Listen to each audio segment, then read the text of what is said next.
뉴스와 인물입니다. 오늘은 전남도지사 선거에 출마한 민주평화당 민영삼 예비후보 초청에 이야기 나눠보겠습니다. 안녕하십니까? 예, 안녕하세요. 네, 가장 먼저 전남지사 선거에 뛰어든 이유는 무엇인가요? 네, 우리 사회는 지난 2017년 대선부터 지금까지 큰 변화와 개혁의 물결이 일고 있다고 생각합니다. 이 개혁의 물결 속에서 우리 전남도 함께 같이 동참하고 가야 되는 그런 상황 속에서 전남의 큰 변화를 일으킬 수 있는, 그래서 새로운 100년 호남, 100년 전남의 시대를 개척할 수 있는 그런 역할을 자임하고 전남도지사 선거에 출마할 결심을 하게 됐습니다. 네. 민주평화당이 박지원 의원 차출설 등으로 좀 뒤늦게 후보를 결정했는데요. 네. 사실상 전략 공천으로 봐야 하는 걸까요? 네, 그렇습니다.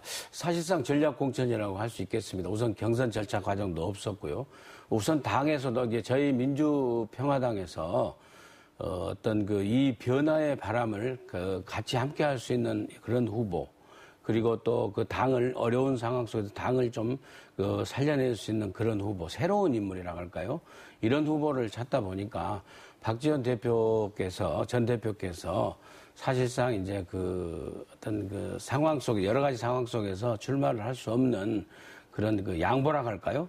그런 상황 속에서 제가 젊고 새로운 그런 미래 세대의 차세대 인물로서 한번 변화의 바람이 주역이 되보라는 당 지도부의 그런 판단에 의해서 전략적으로 공천된 것이 아닌가 이런 생각을 합니다. 그리고 이번 기회에 당 지도부와 또 박지원 전 대표께서 이렇게 배려해 주신 것에 대해서 감사의 마음도 갖고 있음을 말씀드리고 싶습니다. 네. 후보께서 이번 선거를 어떻게 바라보고 계시는지가 궁금한데요. 네. 이번 선거를 관통하는 단어를 하나만 고르자면 어떤 것이고 그 단어를 고른 이유는 무엇인가요? 예, 저는 한 단어로 고르라고 그러면 양날개라고 생각을 합니다. 우리 전남에는 야당도 있고 여당도 있지 않습니까? 그래서 양날개가 우리 민주평화당과 그다음에 더불어민주당이 양날개로서 전남의 발전을 주도해가는 협력과 협치와 상생의 그런 정치를 해가야 될 상황이 아닌가, 그런 의미에서 양날개, 민주평화당과 더불어민주당이 전남의 변화와 발전을 이끌어가는 양날개로서의 역할을 충분히 해보라는 그런 유권자의 어떤 판단들이 있으리라는 생각에서 저는 양날개를 굉장히, 그리고 양날개와 더불어서 협치와 상생의 연정의 도지사가 되겠다라는 생각도 함께 하고 있습니다. 네, 민주당과의 협치, 상생 말씀하셨는데요. 근데 전남에서 당 지지도가 민주당에 비해서 좀 떨어지는 게 사실입니다. 남은 선거 기간 동안 어떤 전략 갖고 계신가요?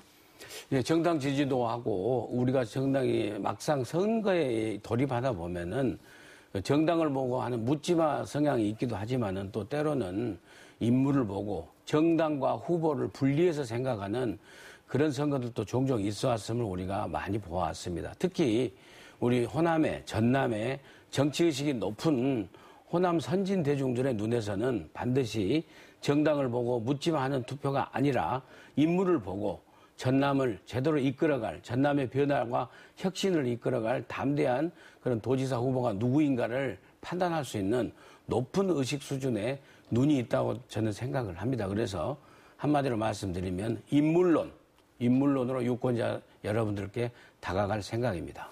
네.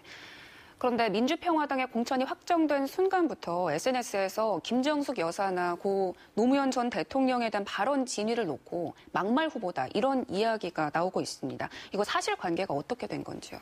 우선 그건 가짜 뉴스입니다. 저는 김정숙 여사가 나댄다, 설친다라고 말을 한 적이 없습니다. 단지 어느 TV 프로그램에서 당시 대선 선거에서 여당의 대선 후보 5명의 부인들을 평가하는 자리에서 후보의 부인들이 적극적으로 활동을 하다 보면은 우리 고향 사투리로 좀 나댄다, 이런 평가를 받을 수도 있다라고 표현한 것을 특정 세력이 저를 자꾸 막말을 하는 특정 후보의 당선을 위해서 저를 막말을 하는 그런 사람으로 낙인 찍는 그런 상황이 있었습니다. 거기에 대해서 굉장히 유감으로 변명으로 생각을 하고요. 또 당시에 그 가짜 뉴스를 생산하고 제작하고 유포했던 사람들을 제가 형사상 민사상으로 사직 당국에 고소 고발 조치해서 지금도 조사나 그런 그 재판이 진행 중에 있음을 알려드립니다. 그리고 이번 기회에 말씀드리지만은 앞으로도 저에 대한 그런 가짜 뉴스를 가지고 저를 막말로로 낙인 찍으려 하는 그런 것들에 대해서는 사법적인 그리고 단호한 대처를 할 생각을 갖고 있습니다. 네, 알겠습니다. 전남도지사 예비후보시니까요. 전남 지역에 대한 이야기 좀 해보겠습니다. 네. 현재 전남에 대한 진단 어떻게 하고 계시고 발전 해법은 갖고 계신지요? 우선 이제 여태까지의 전남도지사를 역임하신 분들이 나름대로 열심히 노력하셔서 성과도 있었다고 생각합니다. 그렇지만은 이제 사회가 큰 변화를 일으키면서 이제 7공화국으로 가는 이런 상황 속에서 그리고 특히 지금의 전남의 정치 지형이 모두에도 말씀드렸지만은 야당도 있고 여당도 있고 아들 둘이라고나 할까요? 그래서 더불어민주당과 민주평화당과 더불어민주당이 있는 이런 상황 속에서 전남 발전을 위해서는 이 두 양 날개가 굉장히 노력을 해야 되고 그런 부분이 정책적으로 특히나 SOC 예산 확보라든지 여러 가지 그 정책적인 측면에서도 굉장히 새로운 좀 더 큰 역할을 해야 되고 무엇보다도 제가 생각할 적에는 새로운 도정은 도민들의 복지를 최우선으로 생각하고 많은 도민들이 전남을 떠나지 않고 전남에서 정착하는 그런 정책들을 갖다가 주도적으로 최우선 과제로 삼는 그런 도정이 돼야 되지 않느냐 이런 생각을 해봤습니다. 네. 이번 지방선거에서 특히 화두로 떠오르고 있는 게 지방분권인데요. 이와 관련된 특별한 생각이나 관련된 공약이 있으신가요?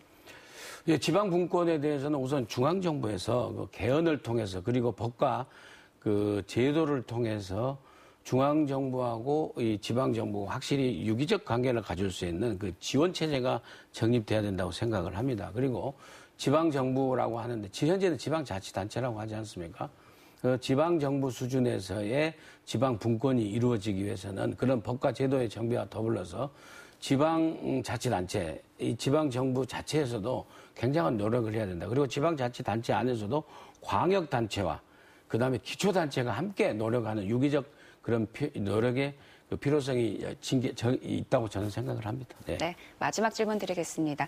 다른 후보와 비교해서 내가 이것만큼은 자신 있다 하는 강점 간단하게 말씀해 주시죠. 네, 저는 우선 50대 젊은 도지사가 될 거라고 생각을 합니다. 그리고 지난 33년 동안 한 번도 정통 야당을 떠난 적이 없고 그리고 늘 호남의 가치와 정신, 민주화, 개혁, 평화의 정신과 함께했다고 자부합니다. 그런 새로운 인물로서 그리고 젊은 인물로서 다른 후보들보다는 상당히 좀 차별되는 그런 역동적인 에너지가 있지 않느냐 이렇게 생각을 해봅니다. 네, 지금까지 민주평화당 민영삼 전남도지사 예비후보였습니다.